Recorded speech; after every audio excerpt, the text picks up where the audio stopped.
इस वीडियो में देखेंगे सबसे पहले हम लोग परिमेय संख्या के बारे में। परिमेय संख्या किसे कहते हैं?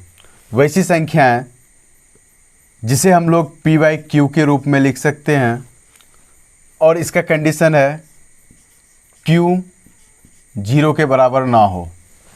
वैसी संख्या है जिसे p/q के रूप में लिख सकते हैं और q 0 के बराबर ना हो, और p और q ये दोनों ही संख्या पूर्णांक संख्या हो। p और q ये दोनों संख्या कौन सी संख्या हो? पूर्णांक संख्या हो। अगर पूर्णांक संख्या होगा p और q तभी परिमेय संख्या होगा, नहीं तो नहीं होगा। और q क्या होना चाहिए? 0 के बराबर नहीं होना चाहिए।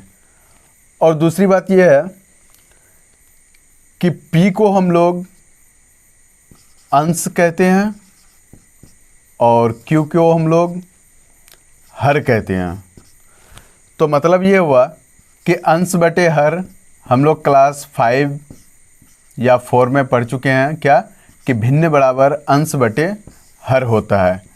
और अंश को हम लोग माने हैं p, हर को माने हैं हम लोग q।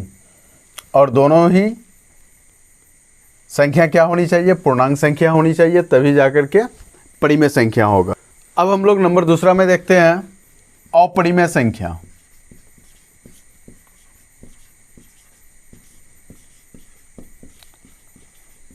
अपरिमेय संख्या किसे कहते हैं? अपरिमेय संख्या वैसी संख्या है जिसे हम p/q के रूप में नहीं लिख सकते हैं।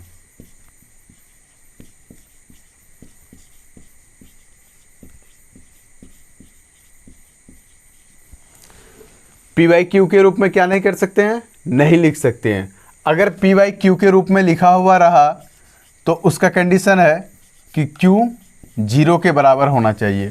q किसके बराबर होना चाहिए? 0 के बराबर। और p और q आपका क्या होना चाहिए? पूर्णांक होना चाहिए। अगर p/q के रूप में लिखा हुआ होगा तब, और q 0 के बराबर होना चाहिए, नहीं तो फिर p/q के रूप में लिखा हुआ नहीं रहेगा। इनके अलावा कुछ अपरिमेय संख्या हैं, जैसे √2, √3, √5 अप टू। तो √3 आपका, इसको तो हम p/q के रूप में लिख सकते हैं, √2/1 ये p/q के रूप में हो गया। √2 आपका हो गया p और 1 हो गया आपका q। लेकिन √2 आपका पूर्णांक संख्या नहीं है। क्या नहीं है? √2 पूर्णांक संख्या नहीं है, इसलिए ये अपरिमेय संख्या होगा। इसलिए क्या होगा? ये अपरिमेय संख्या होगा।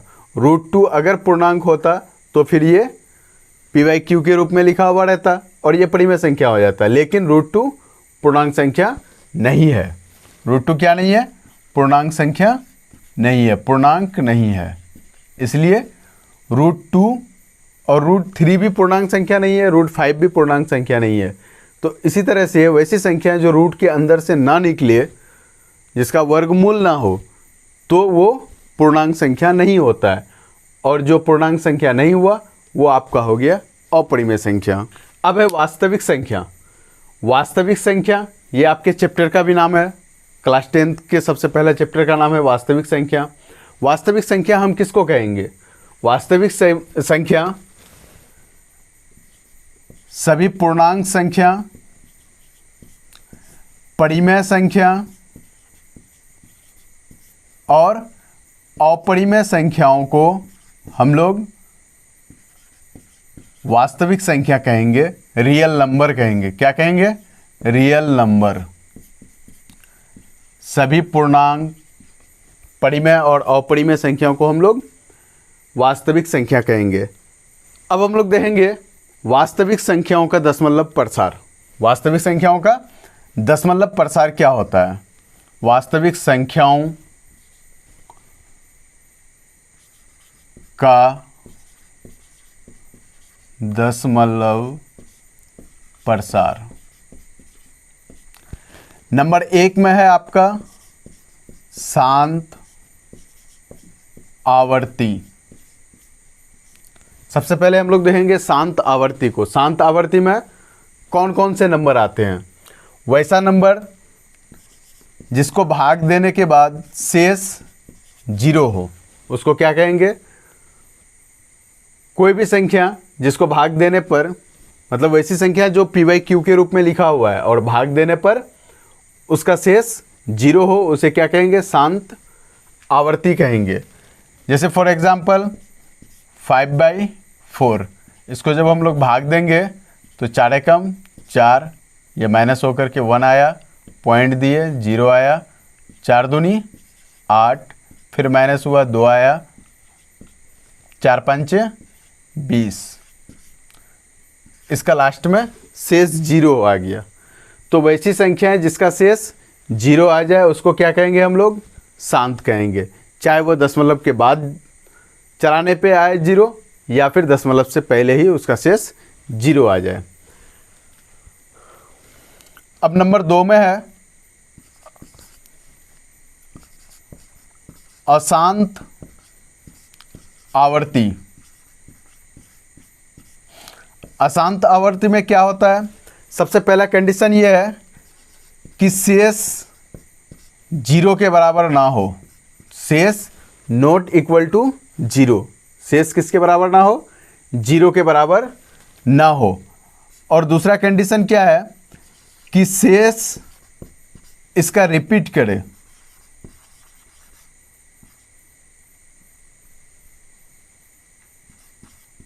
शेष इसका क्या हो? रिपीटेड हो। मतलब ये हुआ कि जब हम किसी भी संख्याओं को भाग देंगे तो अगर उसका एक ही शेष, एक ही अंक बार बार आए तो उसको भी हम लोग क्या कहेंगे? अशांत आवर्ती। जैसे फॉर एग्जांपल 3 एकम 3 घटाए 1 आया, फिर पॉइंट दिए, फिर 0 आया, फिर 3 बार चलेगा 9 1, यहाँ पे भी शेष 1 बचा था और यहाँ पे भी शेष 1 बचा था। मतलब ये हुआ कि जब तक हम इस भाग को चलाते रहेंगे तब तक इसका शेष 1 बचते रहेगा। तो क्या हो? शेष रिपीट हो रहा है, यहाँ पे भी 1, यहाँ पे भी 1, आगे भी आप चलाते जाओगे तो हर जगह इसका शेष क्या आएगा? 1 ही आएगा। वैसी संख्याएं जिसका शेष क्या करे? रिपीट करे, उसको हम लोग अशांत आवर्ती कहेंगे। अब एक तो हो गया क्या कि पहला ही शेष बार बार रिपीट कर रहा है। दूसरा एग्जाम्पल क्या है कि कुछ समय अंतराल बाद उसका शेष क्या हो? रिपीट करे। उसका शेष क्या करे? रिपीट करे। उसके लिए हम एक एग्जाम्पल लेंगे।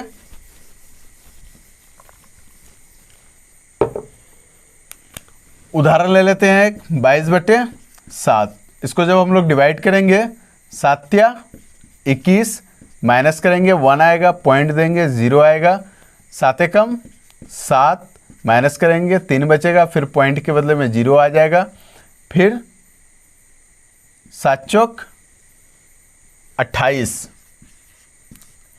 फिर इसको माइनस करेंगे 2 आएगा, फिर पॉइंट के बदले में 0 आ गया, 7 दूनी 14, 6 माइनस करने पे 6 आया, फिर पॉइंट के बदले में 0 आ गया, 7 8 56, फिर 4 आ गया, उसके बाद फिर पॉइंट के बदले में 0 आ गया, फिर चलेगा आपका 7 5 35, फिर ये माइनस करने के बाद 5 आया, यहाँ 0 हो गया, फिर चलेगा क्या? पॉइंट के बदले में 0 लेकर के आ जाना है, फिर 7 7 49, माइनस कर दिए, फिर क्या आया? 1 आया।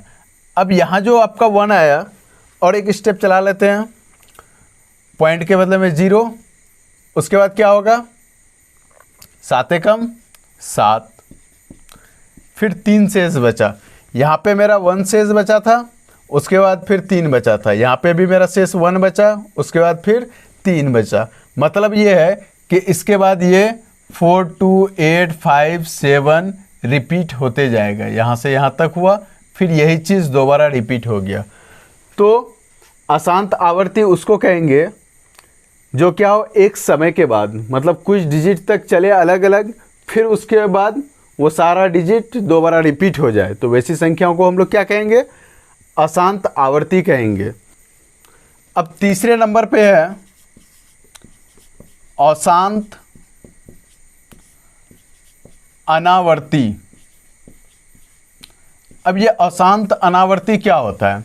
अशांत अनावर्ती आपका ये हो गया कि सबसे पहला कंडीशन कि शेष जीरो ना हो, शेष जीरो के बराबर ना हो, और दूसरा कंडीशन इसका क्या हो कि शेष इसका रिपीट ना हो, रिपीट ना करे, शेष क्या हो, रिपीटेड ना हो। तो वैसी संख्याओं को हम लोग क्या कहेंगे? अशांत अनावर्ती कहेंगे। फॉर एग्जाम्पल जैसे कि शांत में देखे थे या अशांत आवर्ती में देखे थे हम लोग, क्या था कि 1.3333 आ रहा था। तो इसमें क्या आएगा? जैसे फॉर एग्जाम्पल एक ले लेते हैं 0.10110110। मतलब क्या हो रहा है? यहाँ पे 1 एक बार आया है, एक बार 0, यहाँ पे 1 2 बार आया है, एक बार 0, यहाँ पे 1 3 बार आया है, एक बार 0। मतलब अंक देखने में लग रहा है कि रिपीट हो रहा है, बट ओरिजिनल में ये रिपीट नहीं हो रहा है, क्योंकि यहाँ पे 1 की संख्या 1 है और यहाँ पे 1 की संख्या 2 है और यहाँ पे 1 की संख्या 3 है, इसलिए ये रिपीट नहीं कर रहा है। अगर रिपीट करता तो हर जगह 1 की संख्या एक ही जैसा होता। तो वैसी संख्या है जिसका शेष 0 के बराबर ना हो, और दूसरा कंडीशन भी लागू होना चाहिए, शेष क्या हो, रिपीटेड ना हो, शेष रिपीट ना करे, या फिर पॉइंट के बाद जो भी अंक आता है वो रिपीट ना हो, और ये भाग चलता रहे, क्योंकि शेष 0 नहीं आएगा तो भाग चलते रहेगा, और चलते रहेगा तो वैसी संख्याओं को हम लोग क्या कहेंगे? अशांत अनावर्ती कहेंगे। अब हम लोग देखेंगे वास्तविक संख्याओं का जो दशमलव प्रसार का हम लोग 3 कंडीशन पढ़े। नंबर पहला शांत आवर्ती, नंबर दूसरा अशांत आवर्ती, और नंबर तीसरा क्या पढ़े थे हम लोग? अशांत अनावर्ती।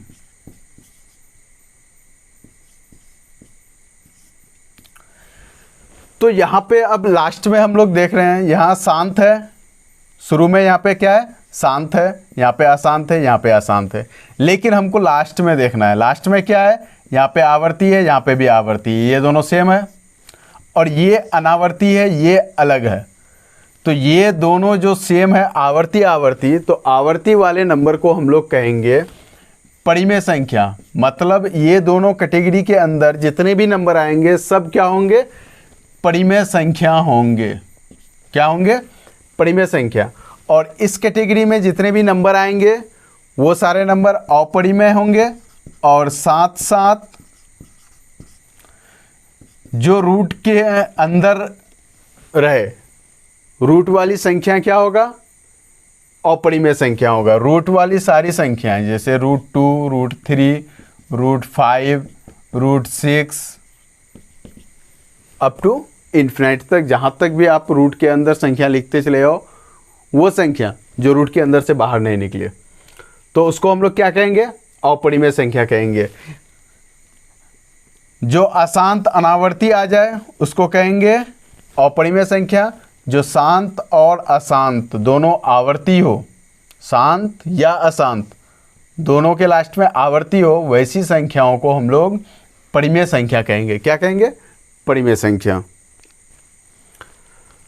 अब हम लोग एक कन्फ्यूजन को क्लियर कर लेते हैं। पाई एक अपरिमेय संख्या है। पाई क्या है? एक अपरिमेय संख्या है, लेकिन जो पाई का वैल्यू हम लोग लेते हैं 22/7, ये आपका है परिमेय संख्या। ये क्या है आपका? परिमेय संख्या। अब सवाल ये हो गया कि पाई आपका अपरिमेय संख्या है और इसका मान परिमेय कैसे हो गया? तो परिमेय इसलिए हुआ, 22 भी आपका पूर्णांक संख्या है और 7 भी आपका क्या है? पूर्णांक संख्या है। 22 भी आपका पूर्णांक और 7 भी आपका पूर्णांक। तो परिमेय संख्या क्या था? p भी आपका पूर्णांक संख्या हो और q भी आपका क्या हो? पूर्णांक संख्या हो।